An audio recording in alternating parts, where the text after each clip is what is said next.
L'entretien des patriotes, bonjour à tous, heureux de vous retrouver. Macron, souffrance, la délinquance. Rafi au pays des despotes. Et hommage à Christine Coton.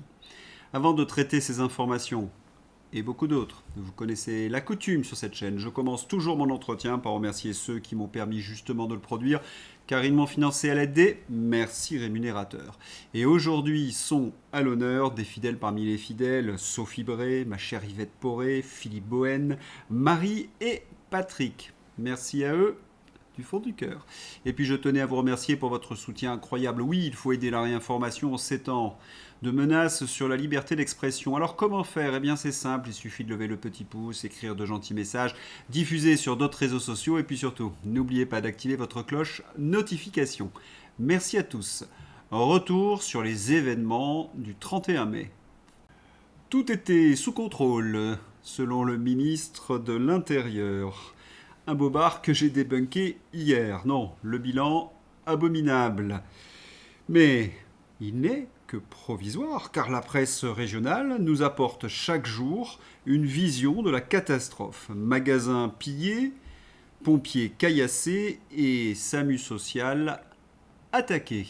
On nous a craché dessus. À Rouen, le SAMU social pris pour cible après la victoire du PSG.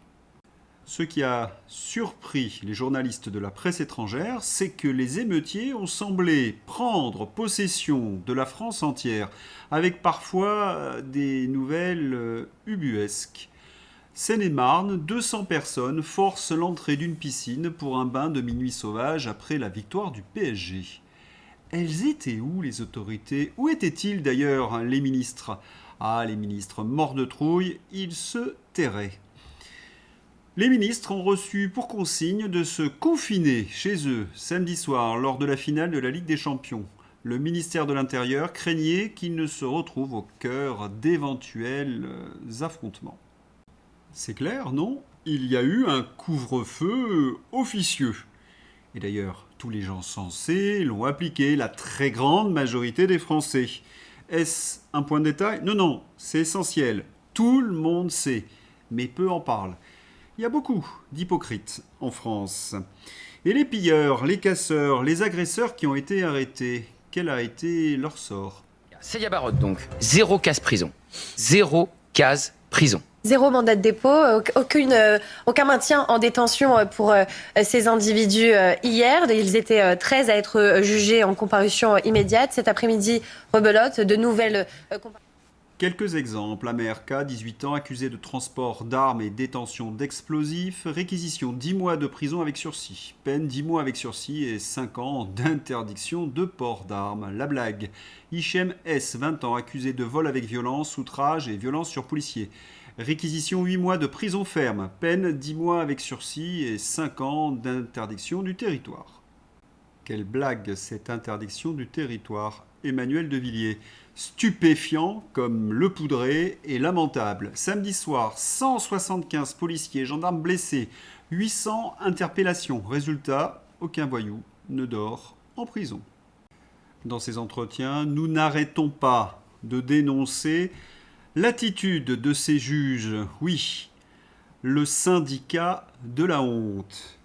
Car on constate qu'il y a une collusion manifeste entre les magistrats et la voyoucratie. Et bientôt, à cause de ces socialistes progressistes à la mode Soros, il sera de plus en plus difficile de distinguer un voyou d'un magistrat. À l'étranger, lorsqu'il y a un voyou qui commet ce genre de choses, que lui arrive-t-il? Refus d'obtempérer. Il est sur un quad, refus d'obtempérer. Il a pris 4 ans de prison ferme. 4 ans de prison ferme pour un refus d'obtempérer. Et je puis vous assurer, Pascal Praud... Et voilà, l'été dernier, au Maroc, une racaille venue de France, poursuivie pour un refus d'obtempérer, a été condamnée à 4 ans de prison ferme. Tout est dit. Ça, c'est un truc à faire hurler, bondir les gauchistes. Dans les pays étrangers, hors Occident, du Maghreb à l'Asie, les délinquants sont punis. Et oh, surprise, un truc de complotiste certainement, la délinquance n'a pas le niveau de celle en France, ou voire elle n'existe plus. Mettre les délinquants en prison et il n'y aurait plus de délinquance? N'importe quoi, vous direz un député de la France insoumise. Quand des Français voyagent en Asie, Japon, Chine, Corée, Singapour, ils voient des autochtones laisser leur portefeuille et leur téléphone sur les tables de restaurants lorsqu'ils vont faire leurs petits besoins. Et même en Australie, on laisse ses affaires sur la serviette avant de se baigner sans surveillance. Des légendes urbaines, certainement, selon la gauche. Eh bien non, c'est la réalité. Et en France, c'était le cas autrefois. Mais qu'est-ce qui s'est passé? Écoutez ce que dit ce policier. Dans une société, pour eux, où c'est leurs règles à eux, c'est pas les règles françaises, en fait, tout simplement. Et c'est pour ça, en fait, pour eux, ce qu'ils font, c'est pas grave. Pour eux, brûler des voitures, c'est pas grave. Casser des magasins, c'est pas grave. Frapper des policiers, c'est encore moins grave. Et donc, ils vivent avec leurs propres règles. C'est mon avis. C'est pas les règles marocaines, c'est pas les règles algériennes, non. Un début, donc, d'explication. Vous avez entendu, ces jeunes ont fixé les règles et vous avez une illustration d'où elles viennent. La culture racaille s'est imposée dans les cités en France.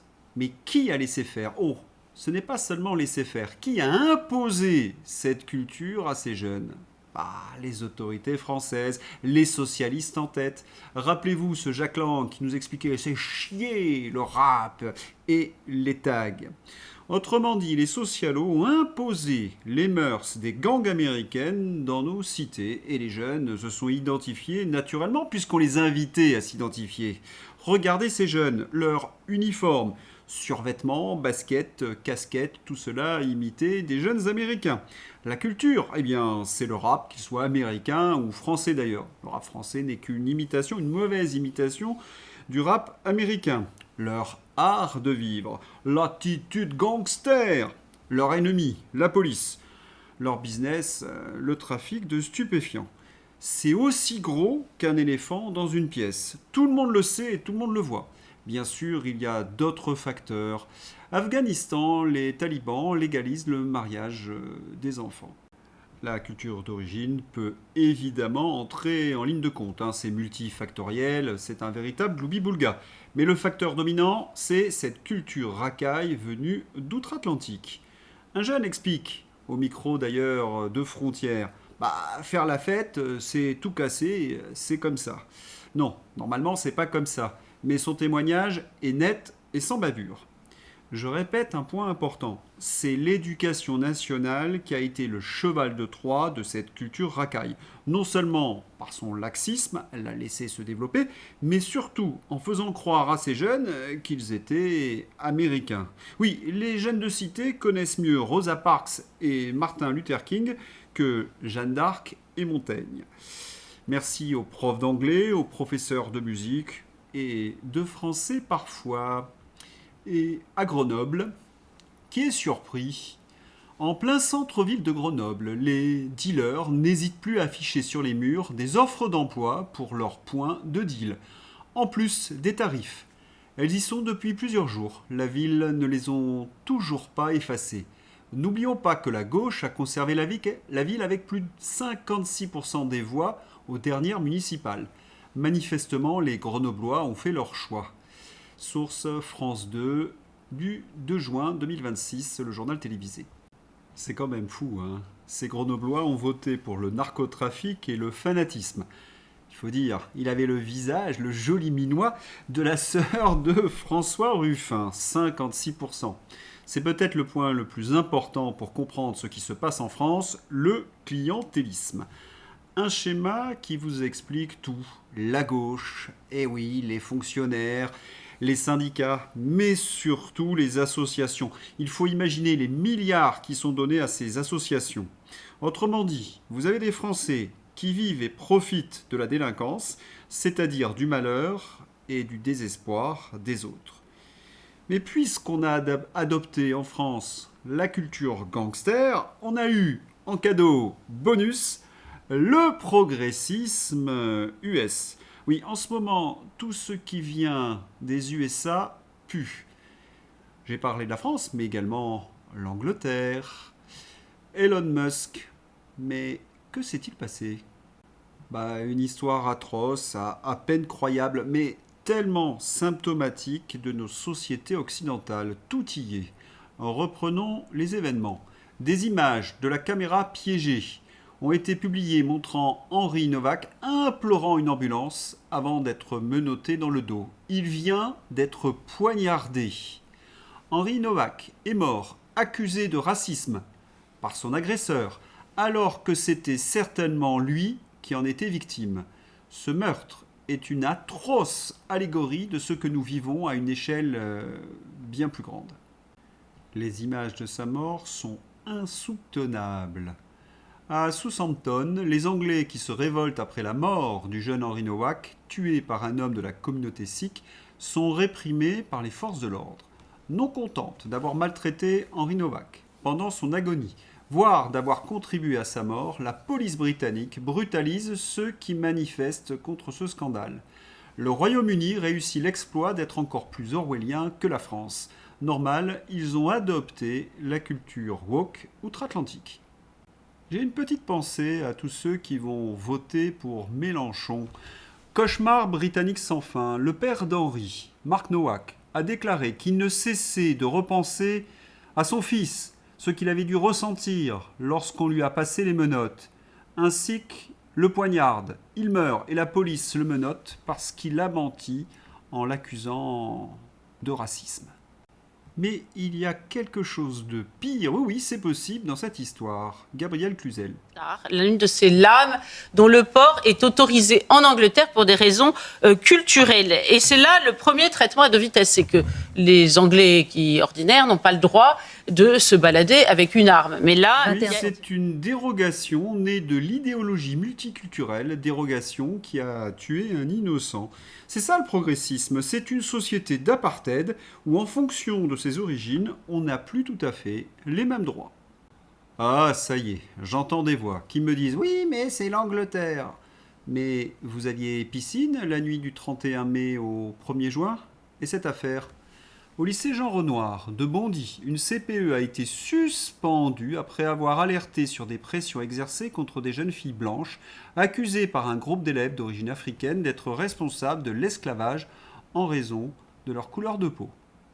Encore une très belle réussite pour l'éducation nationale. Ces jeunes filles qui harcèlent n'ont jamais entendu parler de la traite des esclaves organisée par les rois africains.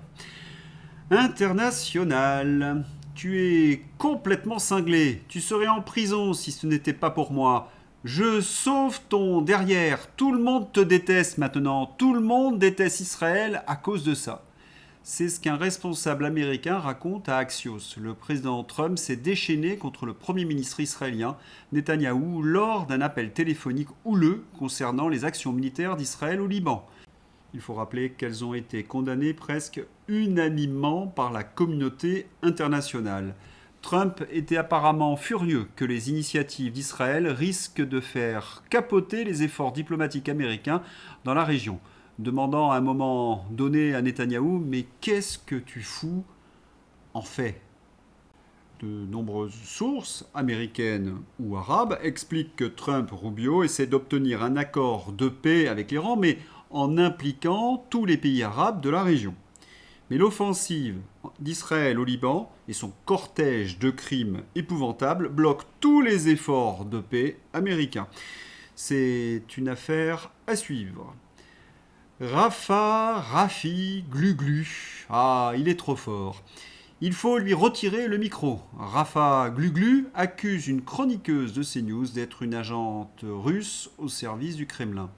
Un agent de la CIA qui a micro ouvert partout dans ce pays et qui veut supprimer le micro d'une personne qu'il accuse d'être une agente russe. C'est presque cocasse. C'est là où il est bon de rappeler que Glu-Glu a été recruté par la CIA à travers le cercle de l'Observatoire. Sa mission, redorer l'image de l'Amérique en France après la guerre en Irak. Ah, la guerre en Irak, Abu Ghraib, la torture, les millions de civils tués. Il fallait redorer l'image US. Glu-Glu, c'est un bébé BHL. Et après, même mission auprès de Saakashvili, le despote. One of the very few political Aventura, you 사실 스마트로 비팅마 로마노 서울과 서울가다 비자 서울이 서울교 따뜻하게요 우즈로가 우스타마플바 아담이네 비차고요. Et oui, les aventures de Raphaël Gluglu, tête de liste aux européennes du Parti socialiste. Nous étions en 2024 en Géorgie, conseiller de Saakashvili, président de la Géorgie, puis gouverneur de l'oblast d'Odessa en Ukraine de 2015 à 2017, qui a été chassé par Poroshenko pour corruption active. On a bien compris, l'ingérence russe, c'est pour cacher l'ingérence américaine. C'est ce que dit, en quelque sorte, François Fillon devant une commission sénatoriale. Et il avait souhaité que je l'accompagne pour démontrer ou pour montrer aux Russes qu'en matière de défense, il n'y avait pas de division à l'intérieur de notre pays et que nous étions solidaires. La troisième et dernière remarque que je veux faire, elle concerne mon expérience des ingérences étrangères. Est-ce que j'ai rencontré dans ma vie politique, et en particulier lorsque j'étais au gouvernement, des ingérences étrangères? Oui, j'en ai rencontré. La plupart du temps, elles venaient d'un pays ami et allié qui s'appelle les États-Unis. Je ne porte pas de jugement. Je dis, votre commission travaille sur les ingérences étrangères. Je vous dis que, par exemple, j'ai été écouté avec le président Sarkozy pendant 5 ans par la NSA. On l'a su lorsque des documents des services secrets américains ont fuité et tout le monde s'est fixé sur le fait que la NSA écoutait Mme Merkel, mais enfin elle écoutait aussi l'ensemble des membres du gouvernement français et sans doute des autres pays européens. D'ailleurs une pratique assez généralisée parmi les grandes puissances. Mais il y a une ingérence américaine qui me pose problème et que je considère comme la plus sérieuse quant à ses conséquences sur la vie économique de notre pays, c'est le principe d'exterritorialité de la justice américaine qui permet à la justice américaine et souvent à l'administration américaine d'intervenir au mépris, de mon point de vue, des principes du droit international. C'est dit. Petit rappel de 2023, extrait de l'audition de François Fillon sur les ingérences en France. Sans transition, l'interview de Franck Zégé. J'ai reçu Franck, que vous connaissez bien, pour l'information sanitaire mensuelle. Et lors du tournage, nous avons appris le décès de Christine Coton. Pour Christine Coton, qui est une biologiste qui a travaillé beaucoup sur le produit Pfizer, qui en a dénoncé tous les risques, qu'il a mis au grand jour de tous, qui a écrit et qui malheureusement est décédée aujourd'hui. Et elle fait partie de ces gens qui ont beaucoup œuvré pour la vérité, pour que les gens aient une information loyale par rapport à un produit de santé. Et on lui apporte à sa famille, à ses proches, toute notre compassion et tout notre soutien, parce qu'effectivement, c'était une personne de grande qualité qu'on perd aujourd'hui.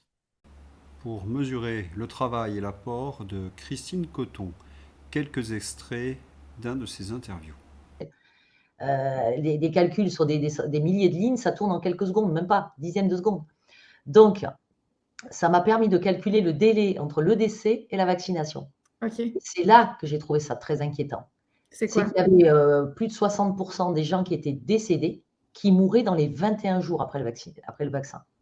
Christine Coton, biostatisticienne indépendante de haut vol, nous a quittés le 1er juin 2026. 25 ans d'expérience dans l'industrie pharma. Elle a décortiqué avec une rigueur implacable les essais cliniques Pfizer et Dupchut. Son rapport explosif, ses alertes sur les biais méthodologiques et les signaux de sécurité. Tout cela restera. Une vraie lanceuse d'alerte, intègre et courageuse jusqu'au bout. Repose en paix Christine, ton travail ne sera pas oublié. L'hommage est unanime dans la réinformation. Du professeur Chabrière à Bon Sens, en passant par Christine Kelly. Et puis une information, on a appris que Christine Coton est décédée. Pour ceux qui la connaissent, une lanceuse d'alerte. Et ça fait beaucoup parler sur les réseaux sociaux. Tout de suite, l'heure des produits. Ainsi, je partage avec vous la dernière version de mon rapport sur les essais cliniques de Pfizer pour son Pchut. Ce document a été utilisé dans des plaintes contre les autorités sanitaires françaises, une action en justice pour abus de pouvoir contre l'Agence nationale de sécurité du médicament. On va passer à un sujet un peu plus léger, malgré tout, l'antavirus. Pendant une semaine, les médias ont saturé leur antenne d'antavirus, le nouveau virus de la peur. Et puis, quelques jours après, c'était terminé. Quelle est ton expérience de praticien de l'antavirus? Moi, quand l'antivirus est arrivé sur les plateaux télé, hein, pas dans la vie et pas au niveau de la population. Donc, quand l'antivirus est arrivé au niveau des plateaux télé, mon premier réflexe a été de dire, bah, on n'en parle pas. Et donc, j'ai fait un tweet en disant, on n'en parle pas pendant 15 jours, et dans 15 jours, on parlera de la manipulation des foules. Donc, le temps a passé, on peut parler de la manipulation des foules. Il est clair qu'il nous avait fait aussi le monkey, je sais pas quoi, le virus du singe. La variole du singe. La variole du singe, ils ont fait un truc sur la tomate. On a vraiment l'impression que régulièrement, il faut entretenir la peur, hein, parce qu'effectivement, la peur, ça permet de tenir les foules et ça permet aussi de faire croire que nos gouvernants nous gouvernent. Il faut qu'on soit capable de résister à ça. Ce qui est dangereux dans leur manipulation, c'est que c'est la fable de Pierre et le loup, c'est qu'ils sont toujours en train de dire, ouh loulou, attention, attention au loup.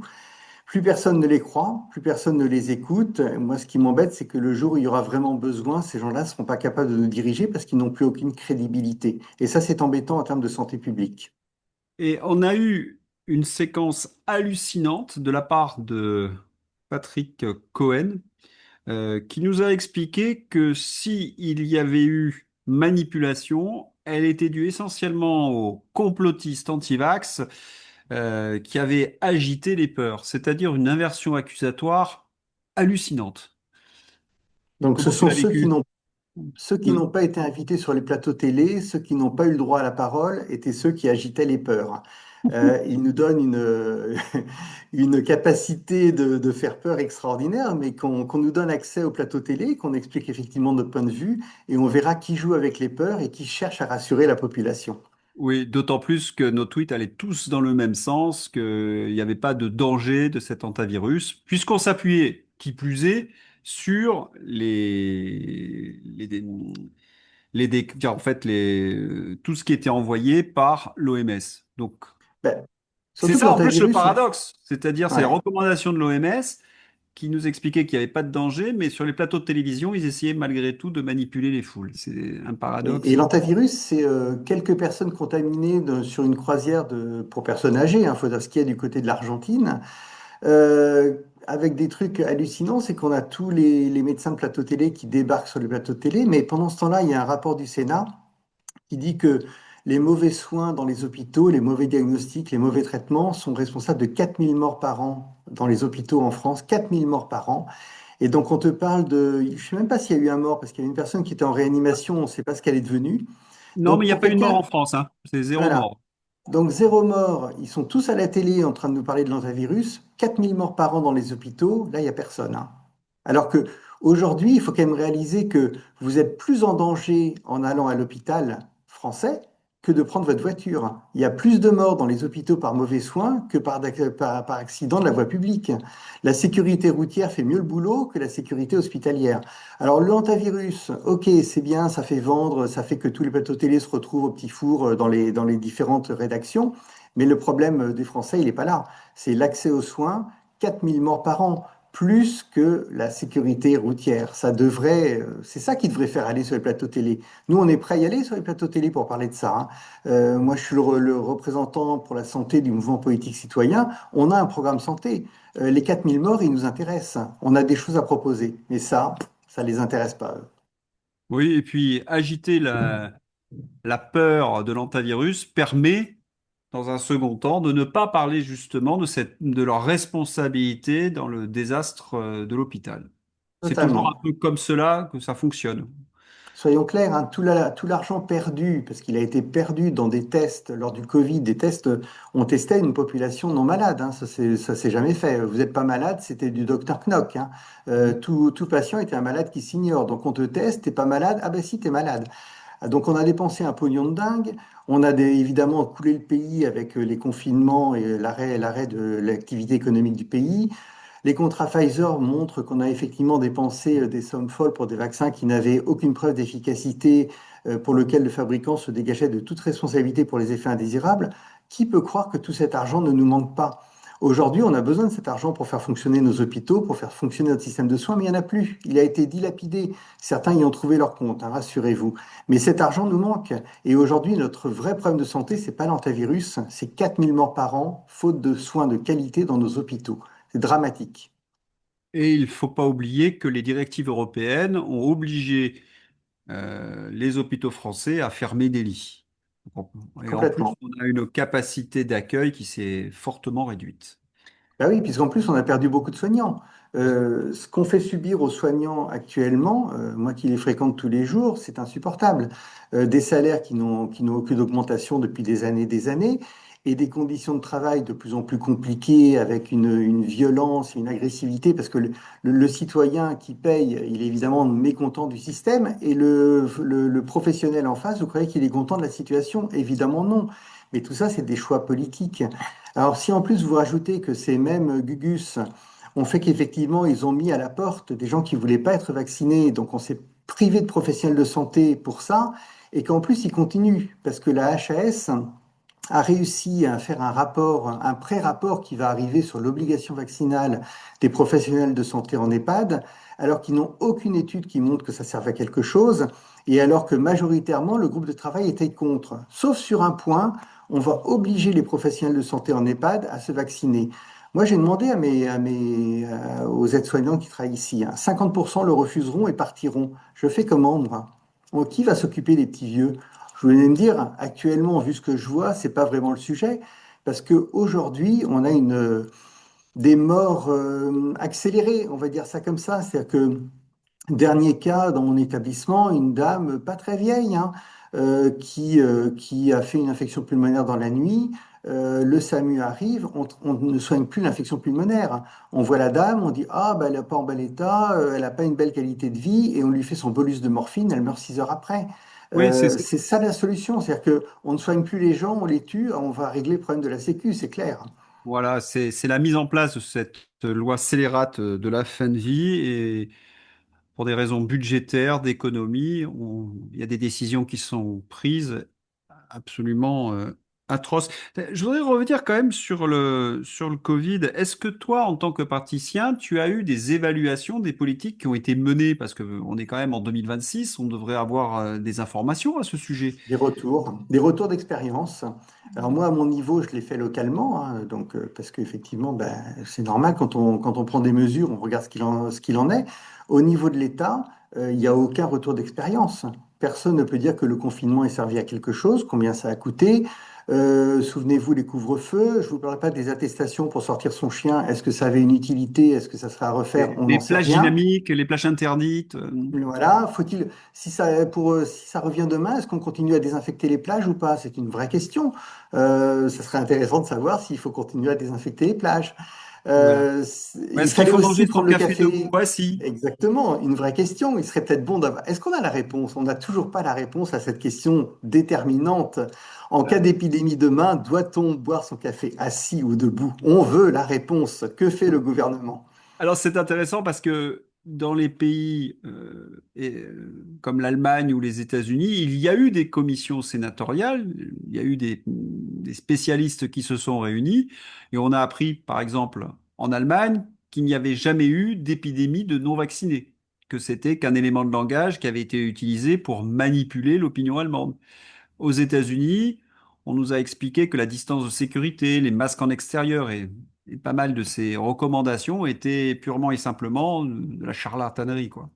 Ça a C'était été fait au juste coin de la table. pas. On va Ouais. dire, tiens, bah, il faut 3 mètres. Non, bah, on va dire 4 mètres.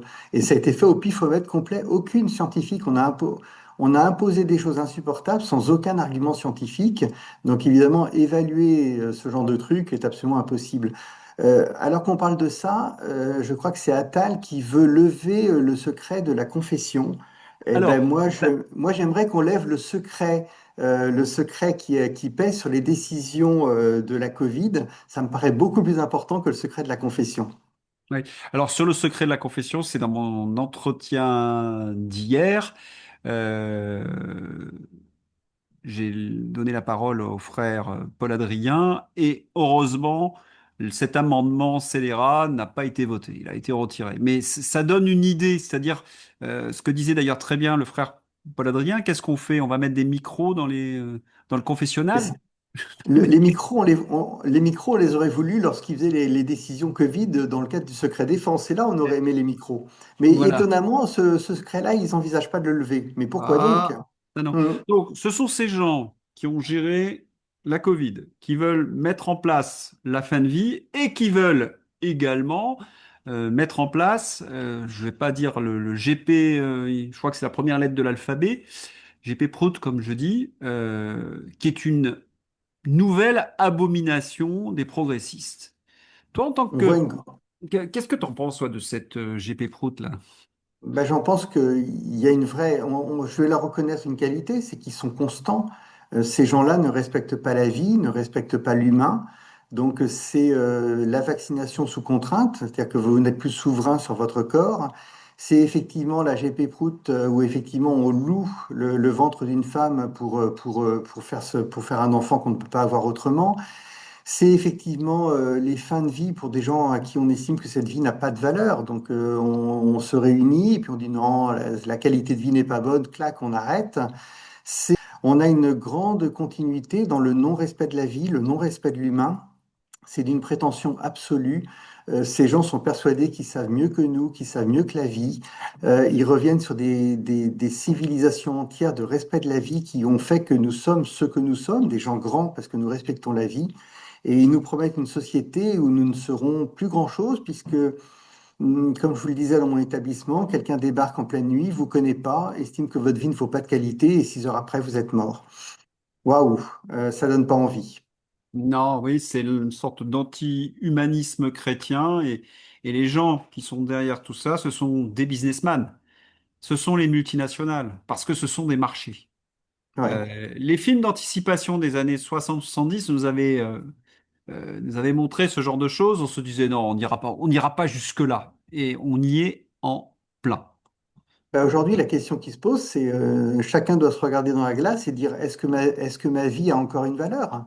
Et le jour où votre vie n'a pas de valeur et que vous devenez effectivement un coût pour la société, bah, ça fout les jetons parce que la société, elle va vous dire ben, le choix n'existait pas avant, la société respectait la vie.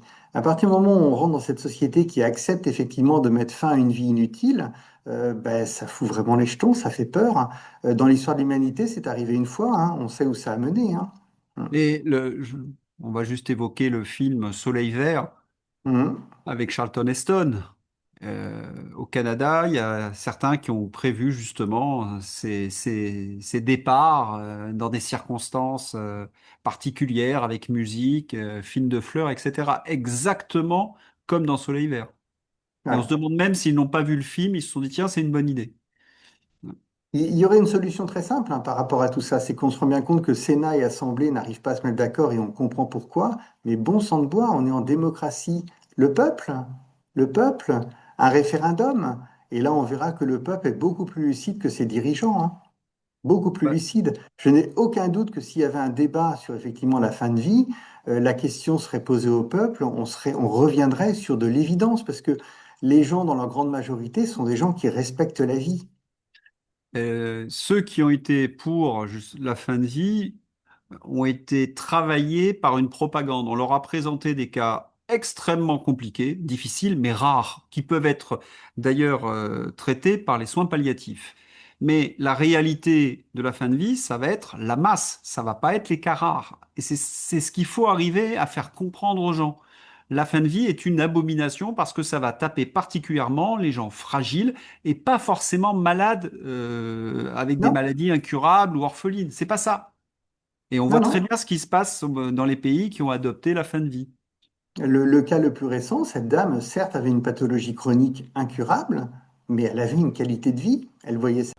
Merci Franck pour ton expertise. Allez, un peu de légèreté dans ce monde de brut, la page fantaisie. Roland Garros, imaginez si les spectateurs se comportaient comme les supporters du Paris Saint-Germain. Jeu, set et match, splendide. Allons casser un abribus pour fêter cela. Et dans votre entreprise également, Je suis allé à la machine à café du bureau ce matin. Il n'y avait pas de fan zone. J'ai collé direct une droite à mon collègue avant de mettre le feu aux ordinateurs. Je n'avais pas le choix. Emmanuel Macron s'est rendu à la prison de Fresnes. Ah, pardon, on me dit dans l'oreillette que ce sont les joueurs de l'équipe de France de football. Pas terrible leur survêtement. Emmanuel Macron a décidé de mettre sa crédibilité dessus la table pour Choose France. Eh bien, il n'y a pas grand-chose sur cette table. Le macronisme résumé avec une autre anecdote. Lunettes de soleil d'Emmanuel Macron. Fortour, le fabricant de verre placé en liquidation judiciaire. Il fait son kéké et c'est la faillite. Des nouvelles de la télévision coréenne. France Télévisions. Un reportage à la gloire de Macron et de Mbappé. Quant au clip que l'on voit, c'est papouillage, papouillage et repapouillage des Macron. Fantomas déterre les zombies. Présidentielle 2027, l'ex-ministre sarkozyste Nathalie Morizet apporte son soutien donc à Fantomas. Radio France, 668 millions d'euros de budget par an. 1 830 000 euros par jour. 77 000 euros par heure. L'interview a coûté 19 000 euros pour une non-nouvelle. C'est ça, la radio publique. Allez, c'est tout pour aujourd'hui. Je vous souhaite une excellente journée. À bientôt. Au revoir.